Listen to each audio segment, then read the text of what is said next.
Hi boys and girls. Okay, today we're going to be drawing a bear and he's going to be wearing a kind of a patterned sweater, but we're going to put him inside a frame. So I thought I'd really quick show you how to make a frame. You're going to use a ruler and draw a line. Line your ruler up with the edge of your paper here so that it's right along the edge. Draw a very light line because we're going to erase it up here eventually. Then slide it over to the other long edge of your paper. Hold it steady and draw a very light line along the edge of that ruler. Then, I know you can't really see my light lines. I'm going to make them a little bit darker just so you can see. But yours should be very light because you want to be able to erase these lines, okay? I'm going to darken it a little bit. All right. Now, the next line we're going to do is at the top, but we're not going to go all the way to the ends. We're just going to line it up with the top and then start at the corner. You're going to start it right here where this line is and connect it to that line. There's no reason to go over here because we're going to actually draw a diagonal line here and we're going to erase these. Okay, do the same thing at the bottom. Line it up at the bottom. Start on your one pencil line and draw across to your other pencil line. Okay. Now we're going to erase these lines right here so that it just looks like a nice frame around, and you can leave it just like that if you want to. But when craftsmen make frames, they actually make them out of 4 pieces of wood that have this diagonal cut or beveled cut. So you're going to connect this corner to this corner just by drawing a line. And if you don't want to use the ruler, you don't have to, but I kind of like the ruler. I like setting it up where it's right on this corner and to that one, and then I can just draw that diagonal line connecting corner to corner, like so. Okay, once we've done that, we're done with the rulers. We don't need them anymore. We're going to put those away because you don't need them for the rest of this.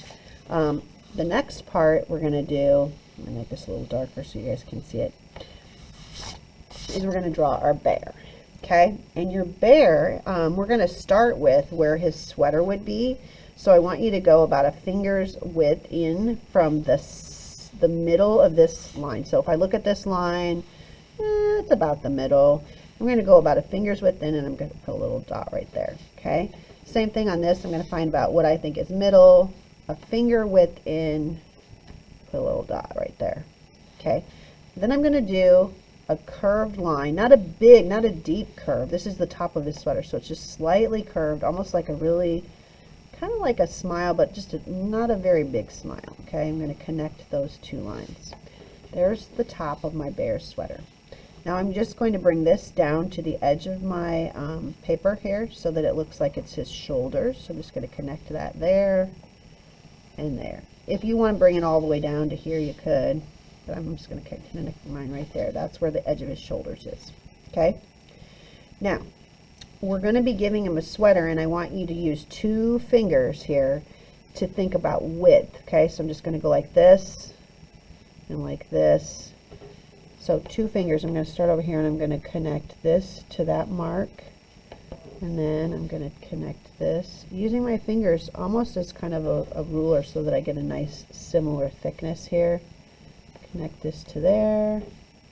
Okay, and I guess I need my fingers here. Connect to there. If you want, I could probably have enough for maybe a little bit of one here. Not really though, just on this side. Okay, now for his head, we want to leave room for his ears. We don't want his head to be touching the top, so you want to be at least a finger's width below the top of your paper. For me, it's easier if I do 2 straight lines that come up for the side of his head. So I'm going to go straight up, and then I don't want to get higher than this, but I'm going to curve around and connect here. Sometimes you can do like a curve on this side and a curve on this side, so you don't get too high. Just kind of slowly curve your way up and then across. Okay, that leaves me room for his ears, and his ears are just kind of like a rainbow line. Actually, I would call this a big rainbow line, and then I'm going to put a small rainbow line inside. Big rainbow line with a small one inside. Okay, now we're ready to do his snout, and his snout is going to be kind of the shape like of a pear. Okay, so we're gonna have like let me just kind of draw it without drawing it. We're going to do kind of an arch here and then an oval below, okay? So maybe it's easier if we do the oval. We want to make it sure it's in the center here, so I'm going to find center. Oh, I might even just try drawing around my finger. That's okay. I'm doing a, yeah, I think that's a good size for that arch. So there's my arch. If your finger's too small, use your thumb maybe. And then I'm going to do a oval here. So there's my oval. Now this is the part that's going to stay white. Okay, we're going to put his nose right here. And his nose, I want you to start by making the letter V, a really wide V actually, and then put a round, go up, put a curved line on top. And then you're going to do the letter, or a line going down, and then kind of an upside down V. Looks like he's sad, doesn't he? I don't want him to be sad, so I'm going to curve this up. So you could, with this, you could just like do an under curve line like that, or you could do a line down, kind of diagonal, and then curve it up, whichever one you like the best. I've also seen some people make him look like he's growling. If you would like to make him look like he's growling, let me show you what you can do for that. I'm going to make this just slightly bigger here, just a little bit bigger so I have room. Well, maybe not. If you're just going to make him growling, you would want his mouth to be going up like this, open, and maybe give him some white teeth in there, right? Zigzag lines. And then when you color him in, you would color this in with your Sharpie. You would make this look dark back here. So his teeth kind of pop out and he looks like he's growling. I don't think I want mine growling. I kind of like it the other way. So I'm just going to do this, and I'm going to do this and this. Now, could I show him with a little tongue right here if I wanted to? I could. I could probably put a tongue there. I don't know if I'm going to. I kind of like him just like this. Now we're going to give him some whiskers, just a few, maybe 5 or 6, where his whiskers would be. There you go. And then we need eyes. So not too big. I want to show you some examples here. These are probably a little too big. These are about right. So we want to try to aim for this size of eyes. Okay. Here's some more. These are all about right. Now, depending on how wide you want them to be, you can put them really close to your snout or further away from your snout. Totally up to you. I'm going to put mine kind of right in the middle here. So I want them to be about this big. Okay, and then inside your eyes, when you do this with the Sharpie, not right now with the pencil, but inside your eyes, I want you to draw a big, a white circle in there. That you're going to leave white. I guess I made mine kind of big. And all of this gets colored in with your Sharpie right here. So maybe do it with your pencil so you remember I'm going to Sharpie that in. I want that to be black, and I want this white part here to be the highlight where the light's catching on it. And with his nose you can do the same thing. You can make a little oval right here, just a little skinny oval where the light is going to be shining on the tip of his nose, and then the rest of it you'll color in with your Sharpie. You'll color this in black. Okay? Alright, now we're ready to switch to our Sharpies. The rest of the things we're going to do with Sharpie. So we're going to put our pencils away and take out a Sharpie, and we're going to use this Sharpie to first trace all of these pencil lines that we've done so far. And then Mrs. Walker is going to show you how to put in the fur. So I'm going to pause this.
Okay, hopefully you have that part done. We're going to move on, even if you're not done tracing, let's move on with adding the fur to our bear's face. So we're going to start by doing lines that go out away from his snout. So I want you to just do this, little lines coming away. If you need to turn your paper, if it's easier for you to like turn your paper as you go so you can get these nice and straight coming out, just do that. Go ahead and do that and go all the way around. Okay. And then we're going to do the same thing with his eyes, but we do not want to touch his eyes, okay? So this, I was touching the line for his snout, but now I'm going to do it around his eyes, but I don't want to touch the actual eye. I want it to be close, but not touching. So you do the same thing around his eyes, close, but not touching.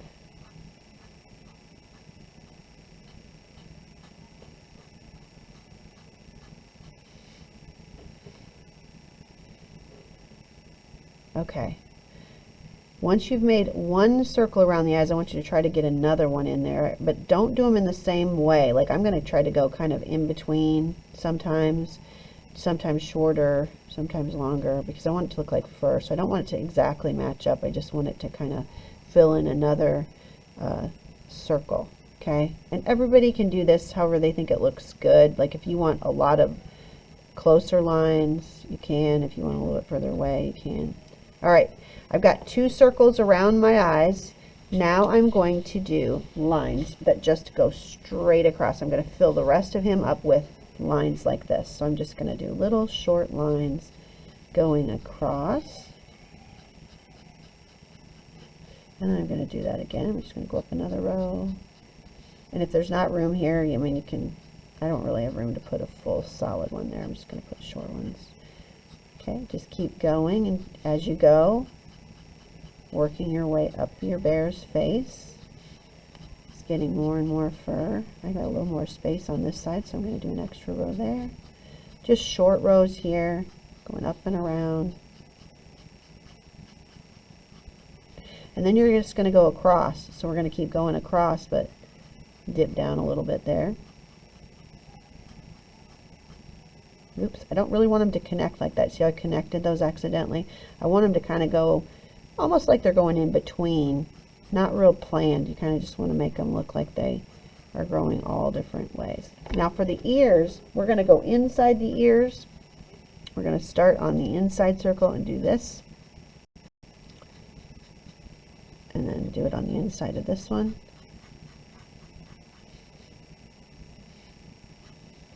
And then we're going to do it on the outside coming in, but we don't want them to exactly match up with these, okay? So when you do it, don't make them touch. Just do them like wherever you think they are close enough, but not matched up with the other ones, not touching.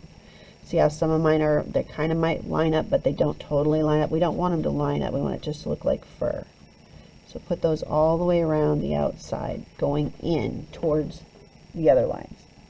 All right, I am done with my fur on my bear. Now I have to make some decisions about what I want to do with the pattern. For the patterns, I want to show you some ideas that other kids have had. You could do dots. You could do repeated lines. I don't know if you can see this. Look at this person did zigzags. There's even hearts in there. This is kind of a fun one. I'll show you where you can crisscross them. Here's some that have like little, looks like little shapes going along there. This one, oh, I love this one. This guy's got like flowers, stars. You can do whatever pattern you think looks good here. I'm going to show you how they did that crisscross one. I think I might do a skinnier one right here for, you know how the collar of their sweater sometimes has lines that are just like this. I'm going to do that for the collar. And then inside this next space, if you do a zigzag like this, and then you cross over your zigzag and go upside down the other way. So I did zigzag going up first. Now I'm going to do a zigzag going down. I'm going to cross right over that one and zigzag right up and down so that it ends up making sort of like diamonds. And I could actually put a little diamond in the middle, right? I could color that in if I want to. Okay, so that's a fun pattern. For this one, I think I'm going to just do hearts. I really like the idea of doing hearts, so I'm going to just do a pattern of repeated hearts. And I think my bottom one, let's see, I really like those flowers. I think I'll just start with dots that are spaced so that I have room to make them into a flower, and then just do loops around each one. I could probably even throw some leaves in between these or another little design in here if I want to. But for now, that's my pattern, okay? Have fun. It's time, hopefully today you'll be able to get your frame colored in the background. We're not going to color our bears. We're going to leave them white. We're only going to be coloring in the patterns, the frame, and the background behind our bear, okay? So I have this example that I did earlier, and I wanted to show you. If you want to make it look like a wood grain for your wood, you can, or for your frame, you can make your frame any color you want, but if you want to make it look like a wood grain, you're going to color it in with brown, but then draw some wavy lines in there also. Press a little bit harder with your brown to make the wavy lines, and it'll actually look more like wood. That's a trick to doing that.